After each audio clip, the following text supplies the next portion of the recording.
আমরা ৭১-কে ভুলিনি তো। ৭১-কে আমরা ভুলেছি না, আপনারা ভুলে গেছেন। দেখেন, যারা এসব কথা বলেন তারা যখন দেশ শাসন করেছেন, আমাদের কাছে অন্তত 13 থেকে 14 জন নেতার নাম দিতে পারবো।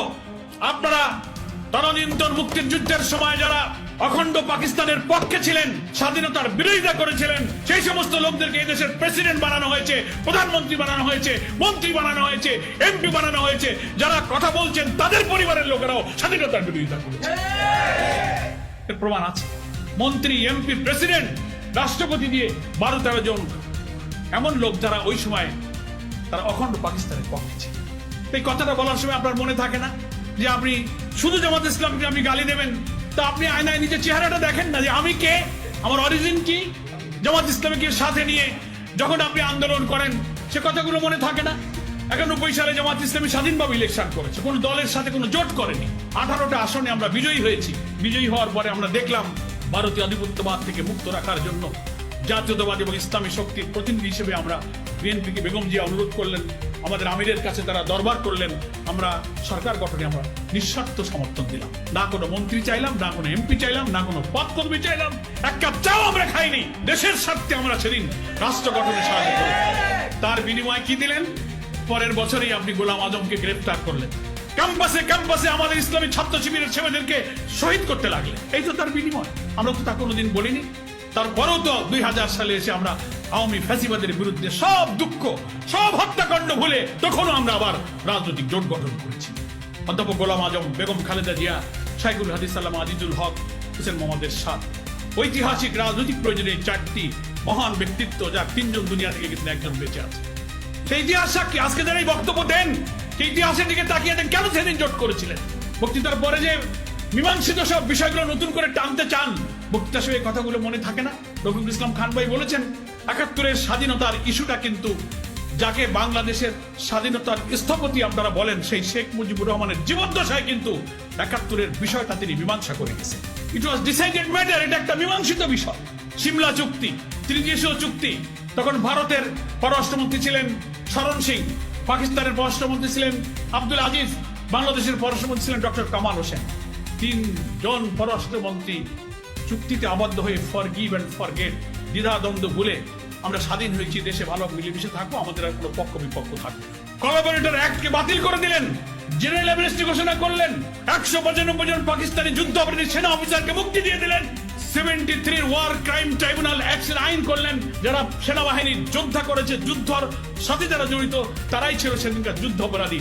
কিন্তু যারা যুদ্ধ করেনি, যারা কোনো বাহিনীর সদস্য ছিল না, বেসামরিক রাজনৈতিক নেতা মৌলানা নিজামী, মুজাহিদ, কামরুজ্জামান, কাদের মোল্লা, মীর কাসেমকে যুদ্ধ অপরাধী বানালেন, যারা সেদিন কোনো বাহিনীর সদস্য ছিল না, যারা কোনোদিন যুদ্ধ করেনি, শুধুমাত্র পলিটিক্যাল ব্যাড ইন্টেনশনে যুদ্ধাপরাধীর তালিকা সংশোধন করে, আইন সংশোধন করে, ল অফ এভিডেন্স সংশোধন করে তাদেরকে তালিকা এনে আপনি তাদেরকে ফাঁসি দিয়ে হত্যা করলেন। এটা ছিল রাজনৈতিক উদ্দেশ্যে একটা জুডিশিয়াল কিলিং আপনাকে করেছেন। আমি এগুলো আজকে বলতাম না, দুঃখ পাই 54-55 বছর পরে শেখ মুজিবুর রহমান কর্তৃক মীমাংসিত ব্যাপারের পরে আজকে আবার নতুন করে আপনি জাতিকে বিভক্ত করার জন্য।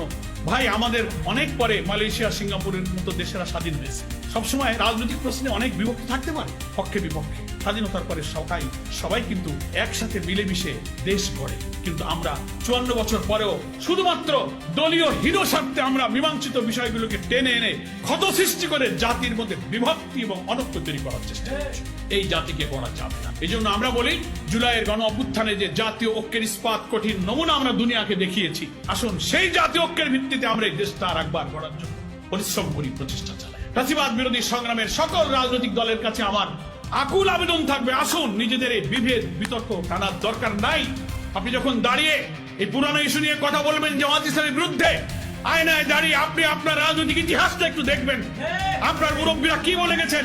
তারা জোট করার সময়, রাজনীতির সময়, ভোটের সময়, সরকার গঠনের সাহায্যের সময়, রাষ্ট্রপতি নির্বাচনের সময়, আন্দোলনে একসাথে হাতে হাত ধরে গুলির মুখে জীবন দিয়ে যখন লড়াই করেছেন, তখন এইসব পুরনো কথা মনে ছিল না। এই কথাগুলো আয়নায় দাঁড়িয়ে একটু ভাববেন। আমরা সব রাজনীতিরা বক্তৃতা করার সময় একটা নীতিগত কথা বলে থাকি, ব্যক্তির চেয়ে দল বড়, দলের চেয়ে দেশ বড়, বলি না? এই কথাটা বলার সময় আমরা বলি, কিন্তু কার্যত দেশের চেয়ে দল বড়, দলের চেয়ে ব্যক্তি বড়, কথা কাজে কিন্তু সেটাই এখন অনেকেই দেখাচ্ছেন। একথা কেন বলেন? আমি বলবো হ্যাঁ, দল ভিন্ন হলে ভিন্ন ভিন্ন মত থাকতে পারে, কিন্তু জাতির ন্যাশনাল কিছু কমন ইস্যু তো আছে। আমার স্বাধীনতা, আমার অখণ্ডতা, আমার আধিপত্যবাদ বিরোধী চেতনা, দুর্নীতিমুক্ত সমাজ, সততা, ন্যায়নিষ্ঠবাদ, সাম্য, সামাজিক সুবিচার, ন্যায় নীতি রাষ্ট্র প্রতিষ্ঠা। এ ব্যাপারে তো কোনো দলের মধ্যে দ্বিমত নাই। আমরা এই জায়গায় এক থাকি। চট করে কিছুদিন পর, যতদিন ওই যে আমি আবার বলেছি, যতদিন আমি আপনার সঙ্গে থাকি তখন আমি আপনার সঙ্গী, যেই থাকি না সেই জঙ্গি। এই স্লোগানটা ভুলে যান। এখন আর এই 54 বছর পরে এই নতুন নিউ জেনারেশন আপনার এই ভাঙা রেকর্ড বাজালে এই গান আর এ জাতি শোনে না।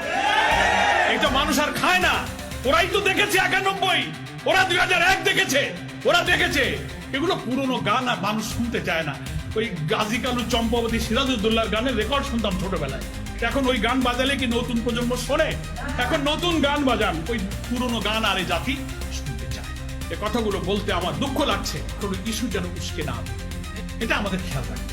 যিনি বক্তৃতা করবেন তিনি তার প্রিভিয়াসটা নিয়ে ভাববেন। আমি, আমার পরিবার, কাদের সাথে আমার বন্ধুত্ব, কাদের সাথে রাজনীতি করেছি, তখন কি ব্যাখ্যা দিয়েছি, এখন আবার আরেকটা কি ব্যাখ্যা। এগুলো তো সব আওয়ামী চরিত্র।